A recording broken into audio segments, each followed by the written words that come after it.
porque diz respeito àquilo que vai se passar no futuro. Porque nós muitas vezes pensamos que está sempre cada vez pior, isso não vai mudar, não é mesmo?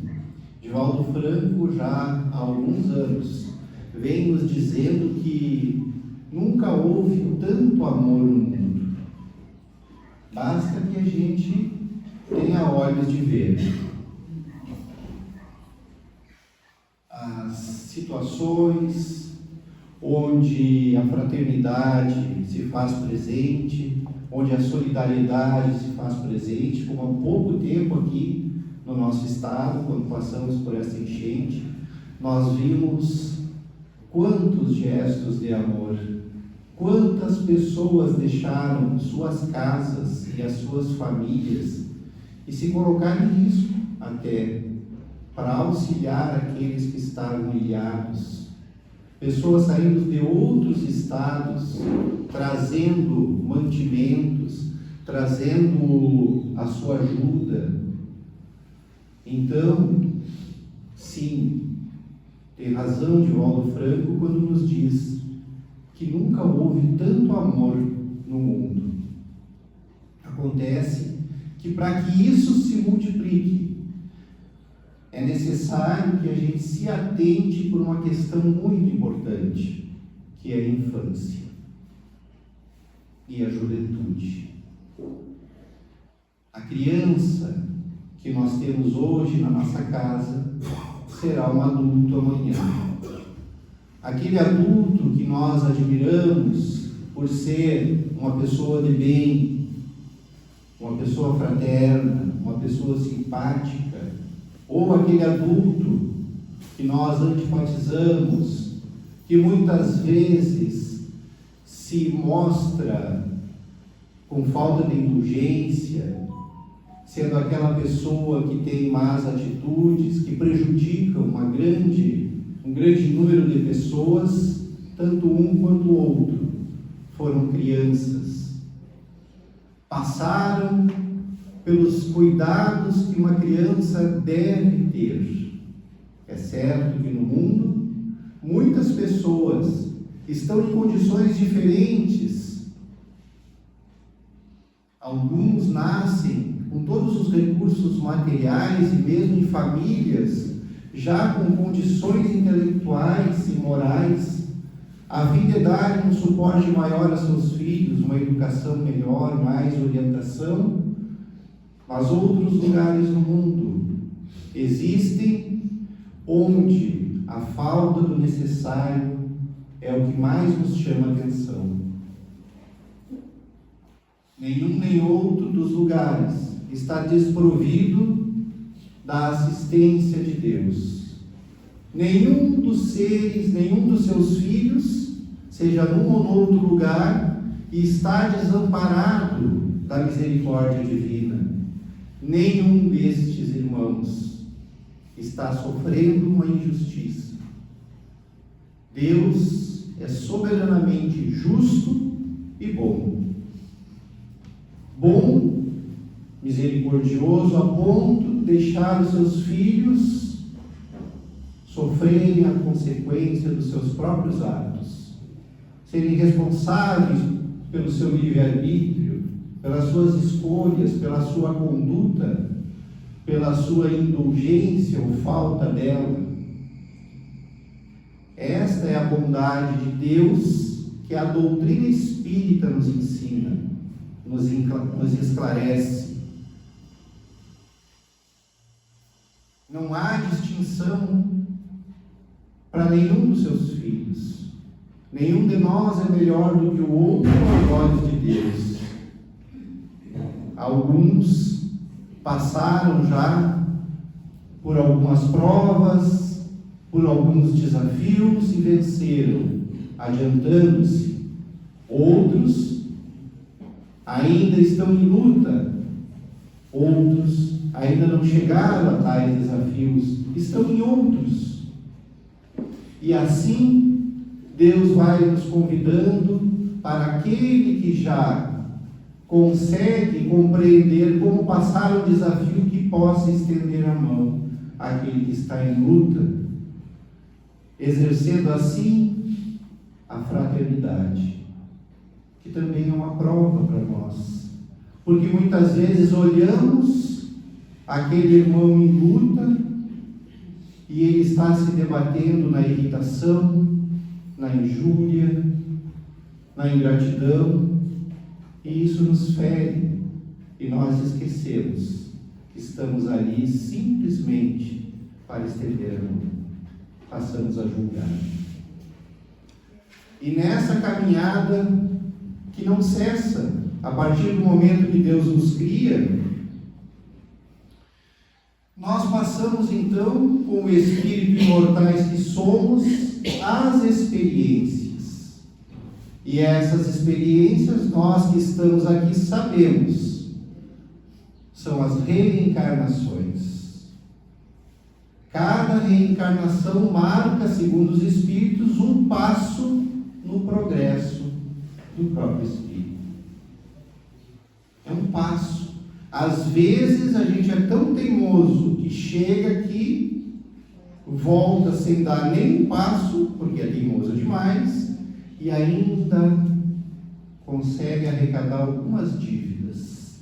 Não nos torna piores, nós não retrogradamos, mas não avançamos e aumentamos as nossas contas perante a lei divina, e a lei divina está na nossa consciência.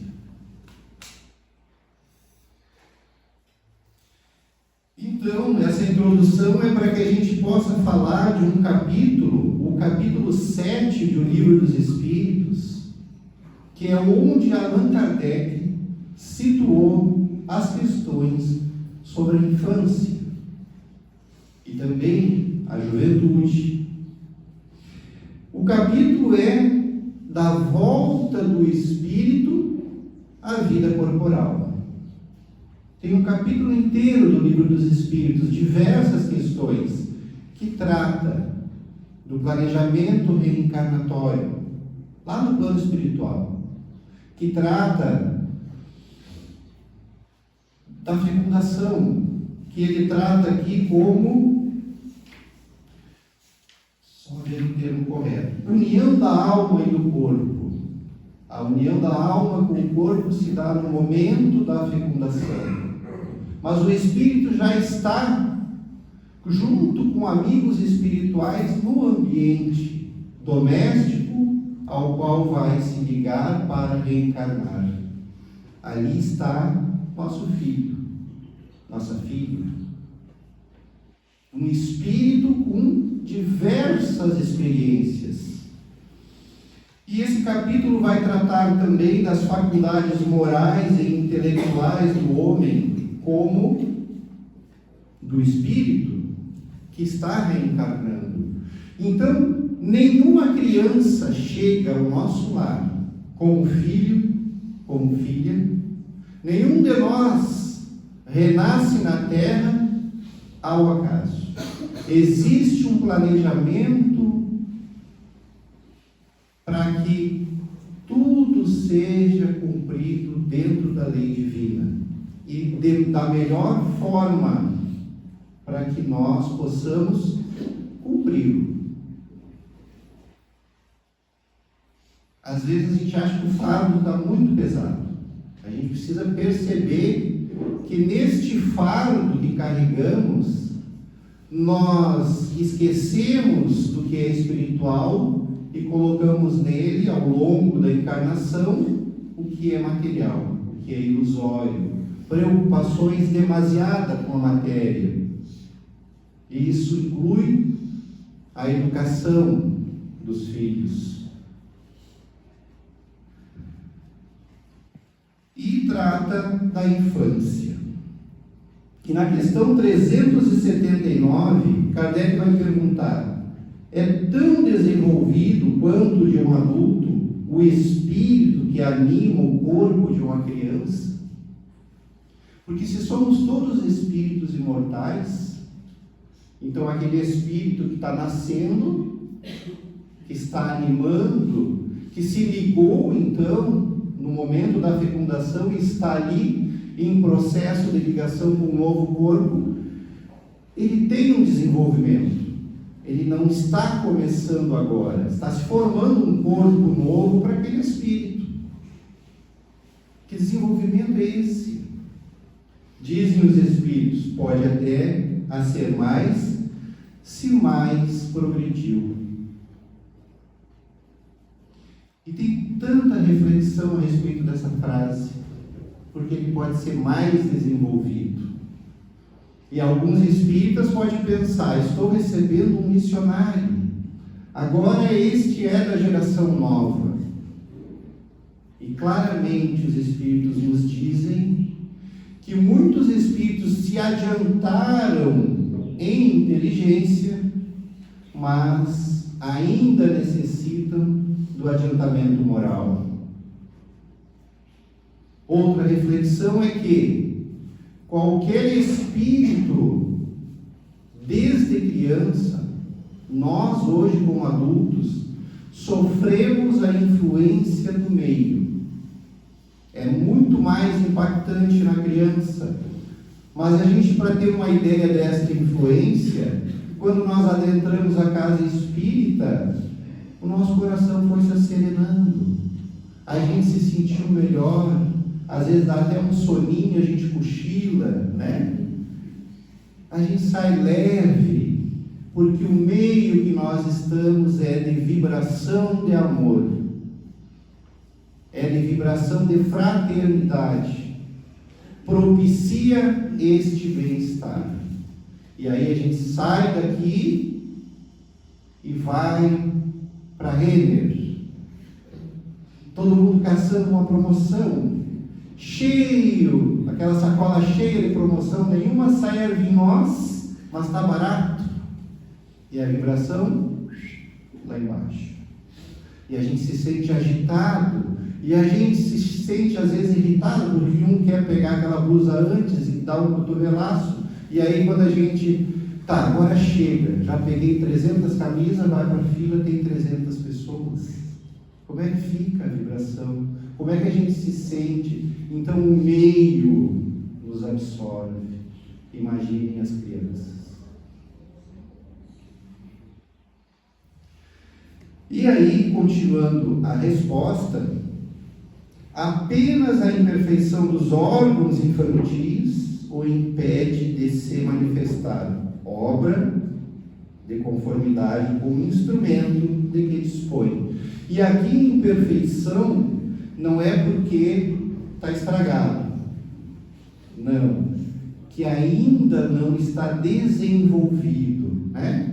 A criança tem o seu desenvolvimento cognitivo, tem o seu desenvolvimento psicológico, o desenvolvimento do cérebro, que é um órgão de manifestação do espírito, ainda, né, a próprio aparelho fonador, é assim que fala, né? Ele não fala ainda porque ele não tem, o espírito sabe falar. Então, está em desenvolvimento, né? Mas pulando, porque a gente vai ler outras duas questões, a gente quer colocar aqui, para a gente continuar falando da infância, na questão 385, a resposta dos Espíritos é uma página e meia, vale a pena ler. Aliás, vale a pena ler todas as questões 379 a 385 para ver o conjunto. Mas lá no finalzinho da questão 385, a gente vai pensar assim, poxa, mas o Espírito, né? Imagina pai, quem é pai e quem é mãe aqui? Levanta a mão. É fácil? Foi fácil? Quando era pequeno, até os 5 anos. Dos 5 aos 10, pior ou melhor?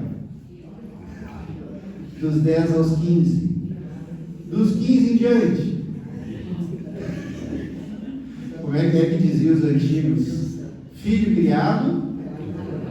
Oh, que coral, hein? Tem coral na casa espírita, né? Vocês pode se candidatar, né? Filho é, segundo a espiritualidade, para a vida toda e depois da vida. Não por outro motivo. O filho, abstraindo então dessa imagem criança-filho, o ser que a gente ama verdadeiramente, vai além da outra vida. 2 livros, sabe? Cristo e Renúncia. Cada um tem um espírito que não precisa reencarnar na Terra. Ele já cumpriu tudo aqui.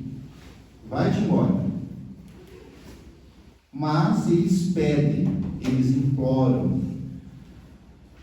Chega a contratar advogado para conseguir reencarnar de novo na Terra. Veja, eles podiam ir para um mundo melhor. Eles vêm para cá porque eles amam muito alguém que está atrasado, está em sofrimento. Um deles era um pai que veio porque um filho estava em sofrimento, estava no plano espiritual, instigando violência. Essa era a condição dele, instigando violência dos encarnados, obsediando. Ele pede para reencarnar, pede 100 anos para ficar junto com aquele filho, para auxiliar ele a aprender o caminho de Jesus. Então é depois da vida e vai embora. O verdadeiro amor. Então, como não é fácil a tarefa, e cada espírito é um espírito, quem é que tem mais um filho? São iguais eles? Não, né? Pois é. Fica mais difícil ainda, né? Às vezes um é o oposto do outro. Aí um faz o certo, o outro fica com inveja. E agora? Assim é a vida. Mas é o nosso compromisso. Que bom que estamos entre muitos pais e muitas mães e avós também, tios, porque a gente percebe o quantos contributos a doutrina espírita nos traz em relação à nossa vivência. Não é algo místico, é a nossa vivência. Olha o que dizem os espíritos, mas ele também não mede palavras. Os espíritos só entram na vida corporal para se aperfeiçoarem, para se melhorarem, dizem eles. A delicadeza da idade infantil os torna brandos, acessíveis aos conselhos da experiência e dos que devam fazê-los progredir. Nesta fase, é que se lhes pode reformar os caracteres. Ele já traz as suas características. Então é nessa fase que nós podemos reformar, ajudar. Por quê? Porque nessa fase, nessa primeira infância, o espírito está adormecido. Nós já vamos ver quando é que ele acorda.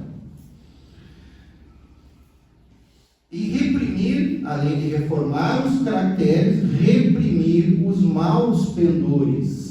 Vejam bem, não é reprimir a criança, mas os maus pendores que ela possa apresentar, que é totalmente diferente.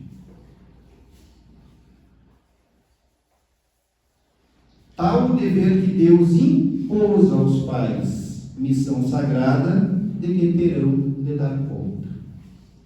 Assim, portanto, a infância é não só útil, necessária, indispensável, mas também consequência natural das leis que Deus estabeleceu e que regem o universo.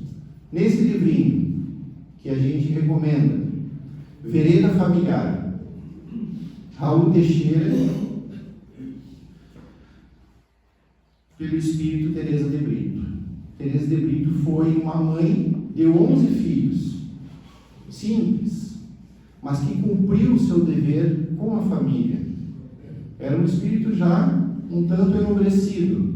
Dos 11, 5 faleceram. E ela cumpriu até o fim como viúva desde os 30 e poucos anos. Do plano espiritual, ela começou a trabalhar e estudar questões familiares e trouxe, porque pediram da terra que trouxessem orientações para a família. E veio o livro Vereda Familiar. E ela disse que entrevistou centenas de espíritos em desdobramento. Vai dormir? Aí vem o espírito lá, vem cá, como é que está a tua luta? O que tu acha que tu está precisando? E a gente, como espírito, a gente enxerga de outra forma, porque aqui a gente pode achar que está precisando de um tênis novo, de um carro novo, mas como espírito, eu estou precisando ficar menos vaidoso, estou precisando combater a minha vaidade, sentimentos contrários às leis divinas, né? E aí ela vai dizer que muitos filhos, muitos jovens, muitas crianças vão dizer para ela que estão precisando que os pais tenham mais atenção na sua educação. Em determinada mensagem, ela vai dizer o seguinte, na mensagem 12, abençoe seu filho.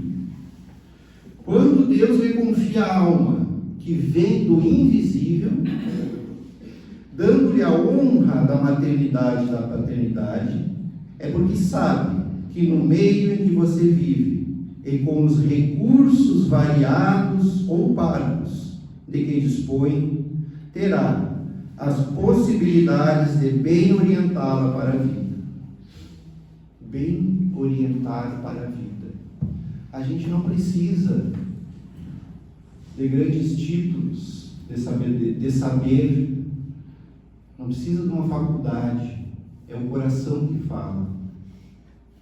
O coração de uma mãe que quer o melhor para o filho, de um pai que cuida, que dá atenção, que observa, que propõe, que oportuniza situações de crescimento para o filho desde pequeno, os afazeres de casa. A espiritualidade deixa gravado nos livros. É tanta coisa que tem que a gente difícil selecionar, mas está aqui nesse outro livrinho, Jornada de Libertação, também sobre família. Ele trata das crianças e dos jovens. Nós nos baseamos neste livro, na verdade, trazendo então o contributo de outros. Aqui ele vem falar de como que a gente recebe os nossos filhos, preparamos a casa, o quarto, né? Tudo muda, é um ser a mais, os nossos gastos são outros. Aí vem a fralda, porque antigamente a fralda a gente via na cerca lavadinha, né? Hoje não precisamos mais lavar. Mas é toda uma quantidade de questões que mudam no ambiente familiar, e aí familiares de longe vêm quando ele nasce. Então esse período, essa inocência, e quando dormita o espírito, a criança vai recebendo amor, vai recebendo carinho, vai recebendo uma energia toda nova, expectativas, porque se o pai e a mãe têm expectativas, isso vai impregnando, mas também o ambiente onde nós vivemos vai impregnando esta criança. Os filmes que a gente assiste, os noticiários, porque esse espírito, segundo Teresa de Brito em uma outra mensagem, ele veio do plano espiritual, e lembrando ela que nós somos um mundo de provas e expiações, todos nós, inclusive nossos filhos, viemos com contas a acertar com a lei divina. A gente está acostumado, nosso filho apronta uma, a gente paga a conta, né? Quebrou a janela do vizinho, Mas essas outras contas, Ele vai pagar. E nós vamos, através da orientação, os pais devem dar subsídios, condições morais, éticas e espirituais de que ele, então, nos embates da vida, consiga sanar as suas questões, não desviando, como muitas vezes nós vemos, para o alcoolismo, para o crime, para as drogas, já entrando na fase da juventude. A criança é esse ser que vem como um livro para que seja escrito esses novos caracteres, e como uma planta que, quando frágil e a gente vê a plantinha caindo para um lado, a gente vai lá e coloca aquela estaquinha para que ela fique reta, para que ela cresça forte, não é mesmo? A estaca é o amor, é a educação, é o cuidado, é a atenção que os pais devem a Deus por esse irmão que naquele momento está na condição de filho. Deus confia a nós, seus filhos, para que a gente os auxilie. Na questão 383, eles vão falar de novo o que disseram lá, que encarnando com o objetivo de se aperfeiçoar, o espírito durante este período é mais acessível às impressões que recebe. Quais são as impressões que as crianças recebem no lar? Como nós já comentamos aqui. São edificantes? Estamos fazendo o evangelho no lar? Estamos trazendo os nossos filhos na evangelização espírita? Porque se a doutrina espírita é boa para nós, quão boa será para os nossos filhos?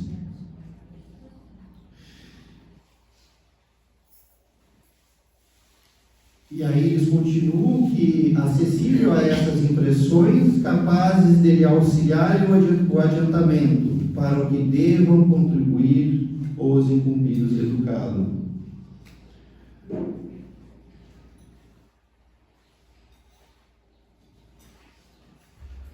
Que é que motiva a mudança que se opera no caráter do indivíduo em certa idade, especialmente ao sair da adolescência? É que o espírito se modifica? Nós aqui que levantamos a mão, mas mesmo se nós não tivermos filhos, a gente conviveu, ouviu alguém crescer, sabe aquela mudança que se dá, mas essa criança não era assim, era dócil.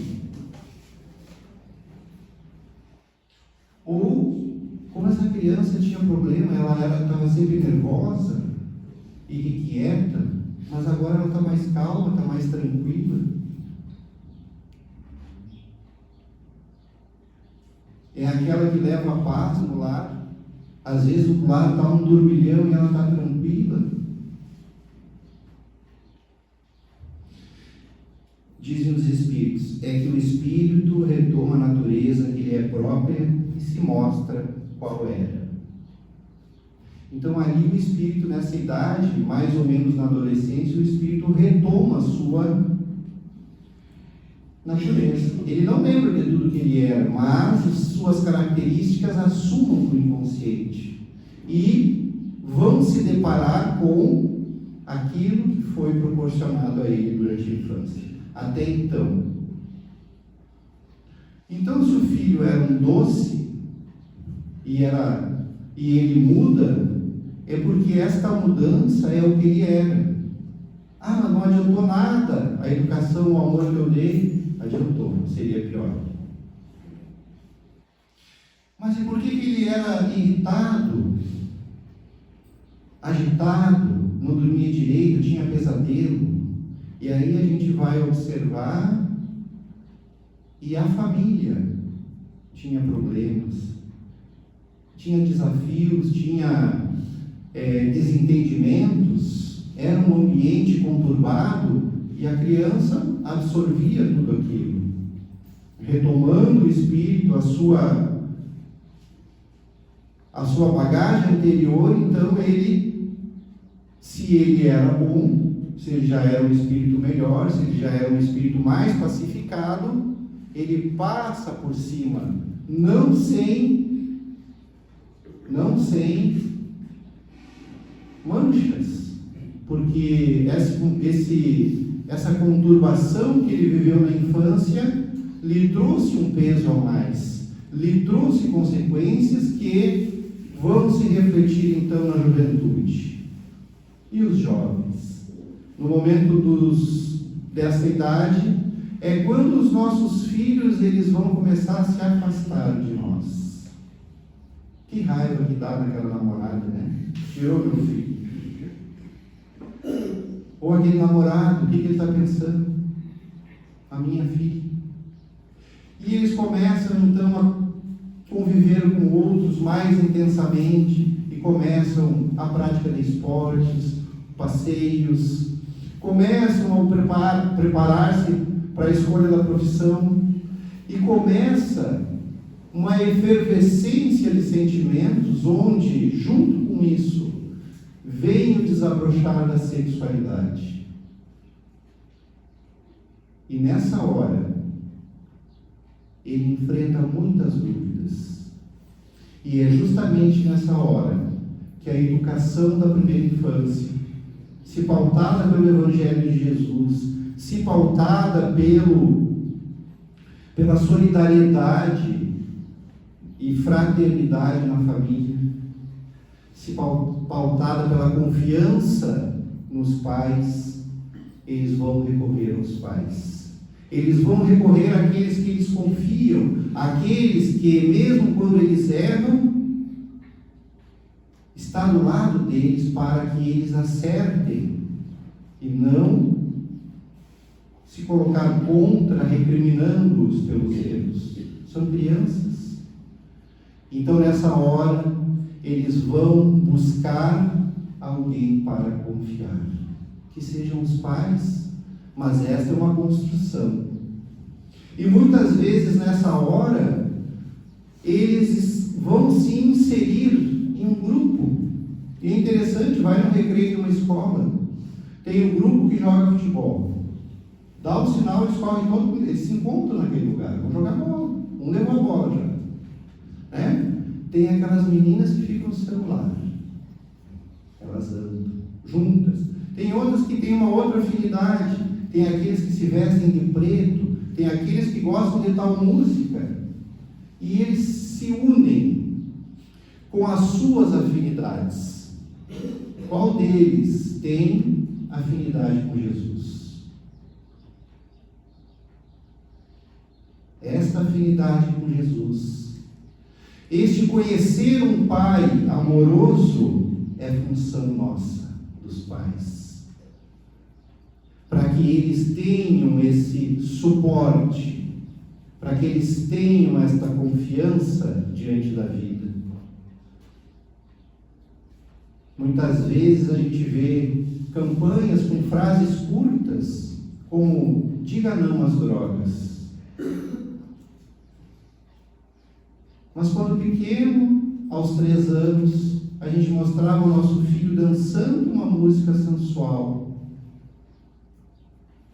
colocando no seu psiquismo aquela vibração da sexualidade que uma criança de 3 anos devia ser preservada, que está elaborando novos caracteres. Nosso filho de 5 anos assiste conosco filme de terror ou de violência extrema.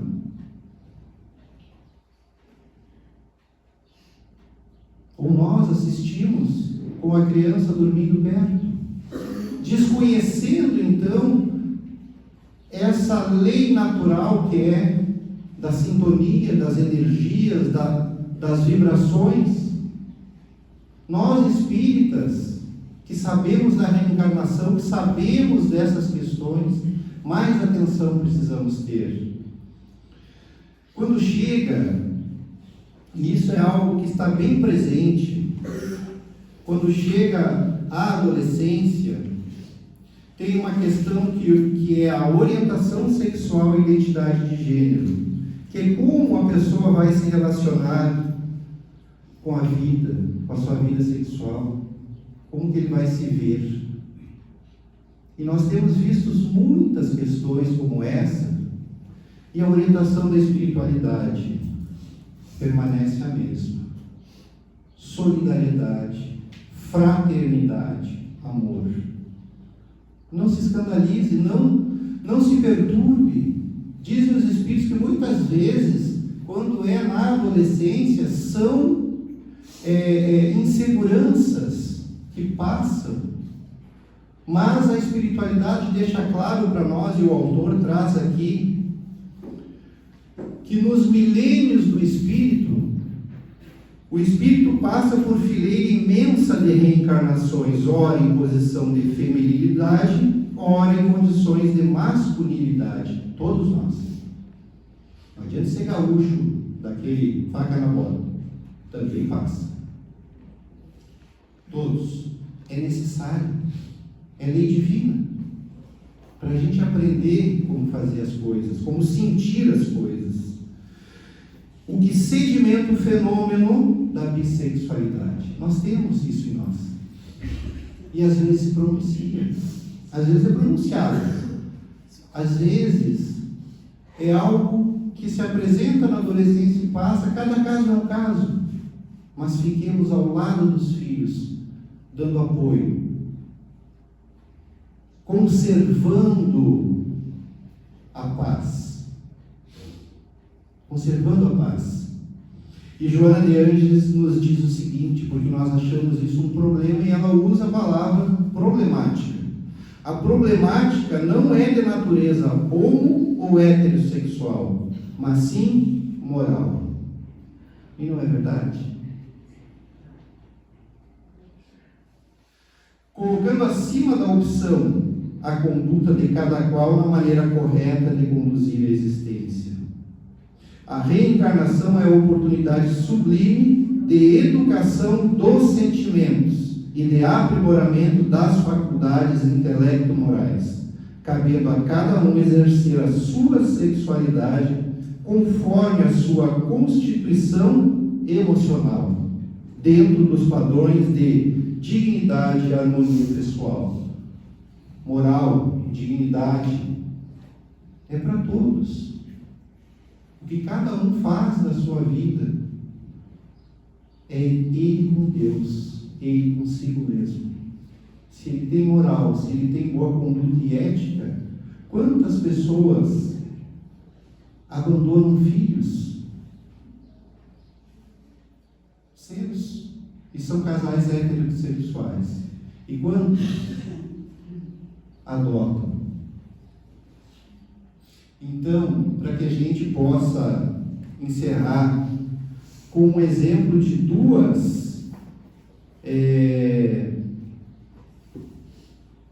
ferramentas que nós temos ao nosso alcance para os nossos filhos, para as crianças, para os adolescentes. Uma delas, o Evangelho no Lar. Quem faz o Evangelho no Lar aqui? Que maravilha!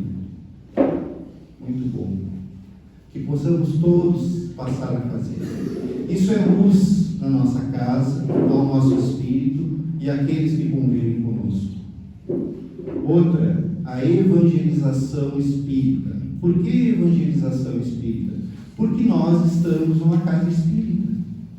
Nós estamos aqui recebendo a luz de Deus, de Jesus, através da doutrina espírita, que é o Consolador prometido. Então aqui, se vocês passarem no atendimento fraterno, nós vamos receber um auxílio à luz da doutrina espírita. Se nós frequentarmos um grupo de estudo, nós vamos estudar doutrina espírita.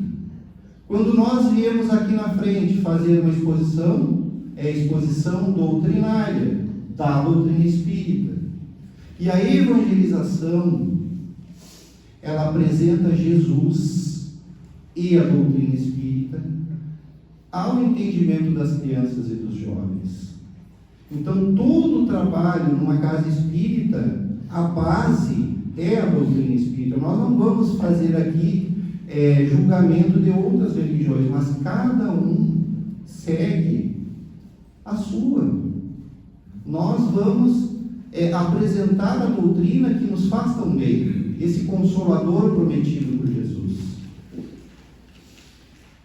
E assistindo uma palestra já antiga de uma senhora de Santa Catarina sobre juventude, sobre família, ela contou a história de uma amiga, de uma companheira dela.